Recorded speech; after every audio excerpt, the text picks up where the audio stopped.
In today's episode of Today in World War II, February 11th, the Soviet Union and Germany signed a comprehensive trade agreement.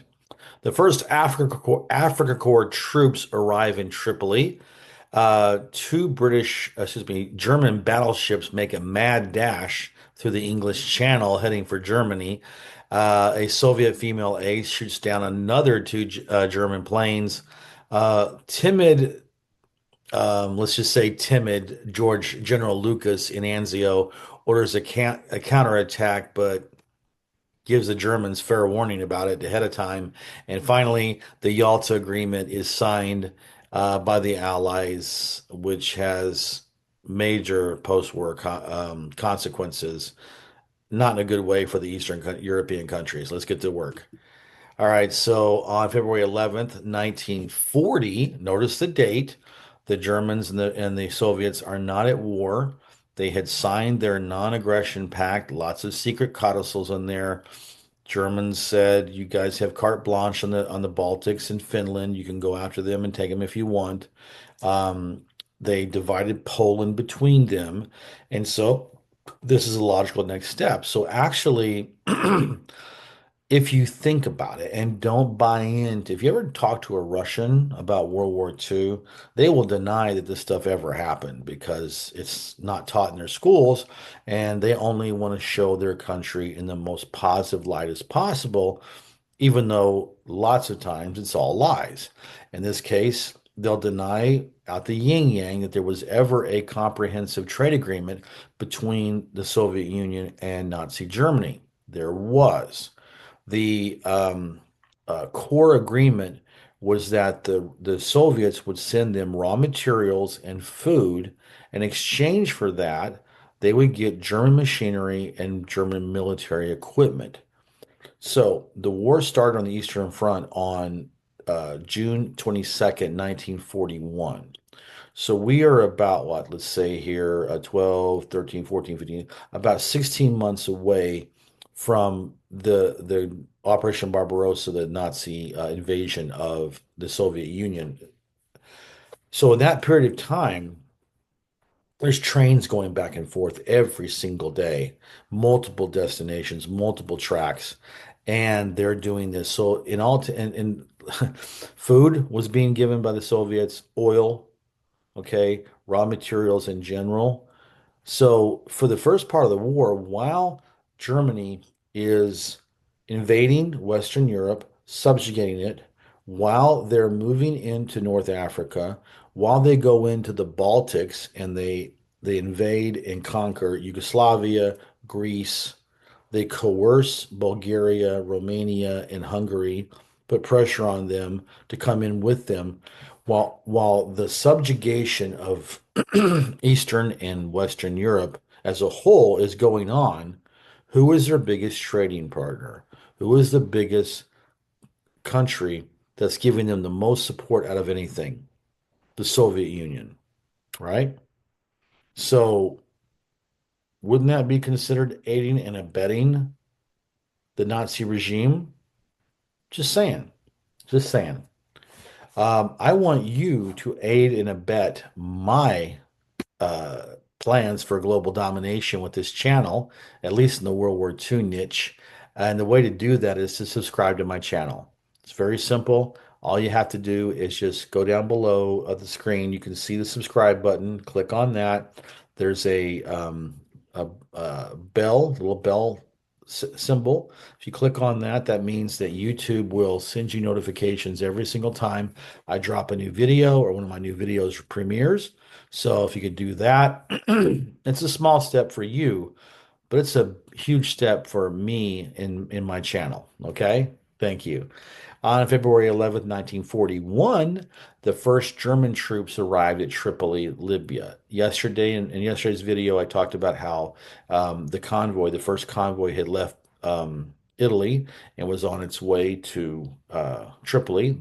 Guess the garrison at Malta didn't cut it off, didn't attack it, so it got through unscathed.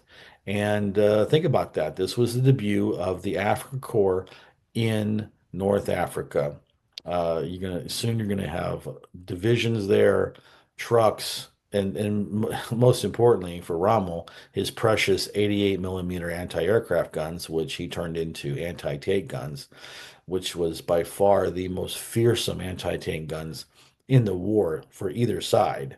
And that's all starting to build.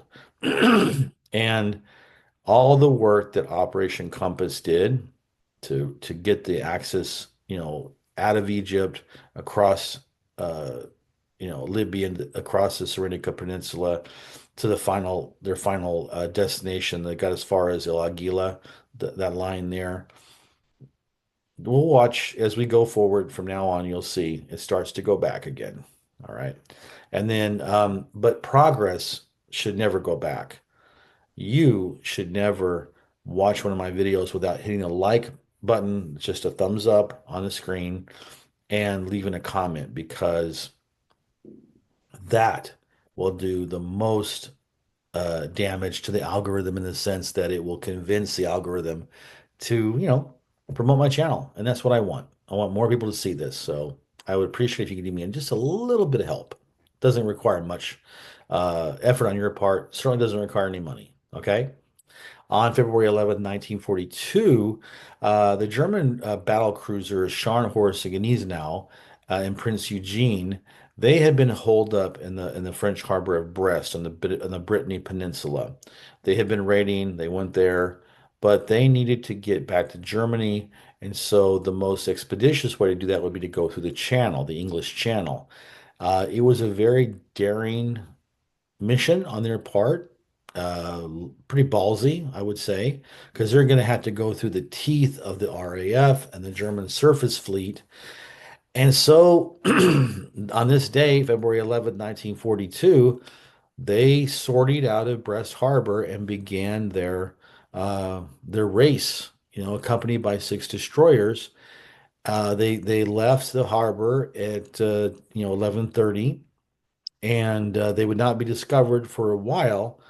But I mean, I'll talk about this in tomorrow's video as well. Spoiler alert, they made it. And what's ironic is that, they didn't really get touched by any RAF planes or Royal Navy surface fleets, but there was some damage done by mines. Again, mines. Talk about bang for your buck. But anyway, we'll talk more about that. But it was a very, very gutsy move, and in this case, it worked. So that I guess that leads credence to the old saying that fortune favors the bold, right? So, and then on speaking of the bold, on February 11th, 1943, the Soviet female ace Lydia Litvyak shot down two German planes on the Eastern Front. She knocked off a German Stuka dive bomber, and she shot down a Focke-Wulf 190 flying a Yak-1 fighter. Lydia was one of a few female pilots that flew top-line fighter pilots, excuse me, fighter planes. There was a number of other female pilots that they were called the Witches I think it was the Witches of Odessa. I'm not sure what the name is, but they were definitely called Witches by the Germans. They flew biplanes. They would attack at night, and their whole job was to make sure the Germans never got any rest, never got any sleep. Kind of like the Japanese strategy in the South Pacific and Guadalcanal, especially in the Solomon Islands, where they would send over planes every night to make sure the Marines did not sleep. The Marines called them Washing Machine Charlie because they always sounded like they were about ready to crash. Their engines were not exactly maintained very well, but it did the job. The Marines they suffered from lack of sleep for days and weeks on end and months on end, frankly. So it wears a soldier down. But Lydia was a different class. She was actually, going toe to toe with one of their best fighters, a Yak-1, and she had her share of victories before, unfortunately, she passed away. She was shot down later. Um, Speaking of getting shot down, who should have gotten shot down, on February 11th, 1944, Major General John Lucas, who was in charge of the Anzio landing, who had sat on his ass for the first 4 or 5 days of the landing, even though that they got all their supplies in, there was no resistance at all, and the road to Rome was wide open. He decided to sit and just wait for the Germans to attack him. Well, he attacks when they had all that time to set their defenses up, and of course, they were going to repulse it, which they did. But talk about just incompetence. Somehow they had horrible radio security, and the Germans intercepted their radio communications and knew that the attack was coming, knew where it was going to go, and they prepared for it. And of course, it failed. But say, well, I don't know how this guy reached general. I don't know. Just judging by how he performed at Anzio, I don't think he was worthy to command a latrine. Hey, my opinion, right? Speaking of latrines, February 11, 1945, the Yalta Agreement was signed between Roosevelt, Churchill, and Stalin. Some notable agreements, some notable things that came out of the conference. First and foremost, Stalin pledged to declare war on Germany within 3 months after the Germans surrendered. Didn't really need them. I don't know. Again, I think that Roosevelt was losing his fastball. I mean, he only had a couple months to live anyway. But if you look at it, it was not prudent or smart on our part, as the Western Allies' part, to give him the pretext of going into China and going into Korea. We fought an entire war in 1950 to 52 in Korea and lost 50,000 men because of that decision. And look what happened. I mean, we basically ceded um, all of Eastern Europe to the Soviet Union. We said we were not, we divided up Germany into occupation zones. So we let the Germans take Berlin, you know, Czechoslovakia, Poland, you know, especially whose troops had fought so bravely with the Allied side were being abandoned. So the Yalta Agreement was not the best day for Roosevelt, and to a lesser extent Churchill, but he was losing his influence by this time. He was isolated. Churchill, I mean, Roosevelt thought he had a special relationship with Uncle Joe. Ugh, don't even get me started. Anyway, that's February 11th. I appreciate you watching, and I can't wait to get you a video tomorrow.